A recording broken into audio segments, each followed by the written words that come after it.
এই হচ্ছে মধ্যপ্রদেশের খান্ডোয়া স্টেশন। আমি যদিও বলেছিলাম মধ্যপ্রদেশ যেমন ওয়েস্ট বেঙ্গলের মধ্যে পড়ে চাকদা, রানাঘাট, নদিয়া, কল্যাণী, সেরকমই মধ্যপ্রদেশের মধ্যে কিন্তু খান্ডোয়া। এই খান্ডোয়ায় কিন্তু আমি এতদিন ছিলাম এবং অনেক মজা করেছি, অনেক ঘুরেছি, তোমাদের সঙ্গে সমস্ত কিছু শেয়ার করেছি। আজ ঘুরে দেখাবো এই খান্ডোয়া জাংশন স্টেশনটা। এখানে কিন্তু অনেক ট্রাভেলারদের জন্য সুবিধা করে কিন্তু লিফটের ব্যবস্থা করেছে। জামাইবাবু আমার ব্যাগটা দিয়ে দিয়েছে কিছুক্ষণ একটুখানি, যাতে আমি রিল্যাক্সে যেতে পারি, কারণ ট্রেনে আমাকে 26 ঘন্টা আবার জার্নি করে বাড়ি ফিরতে হবে। তো একটা বড় জলের বোতল দিয়ে দিয়েছে, যেহেতু ট্রেনের ভেতর জল উঠবে কি উঠবে না তার কোনো ঠিক নেই। তো এই যে এত বড় জলের বোতলটা কিন্তু দিয়েছে, কিন্তু আমি খেয়ে উঠতে পারিনি।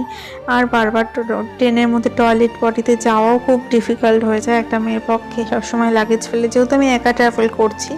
তো ট্রেনের টাইম হয়ে গেছে, ওরা আমায় বাই বাই করে দিল। ভালো লাগলে ভিডিওটা লাইক করে দিও।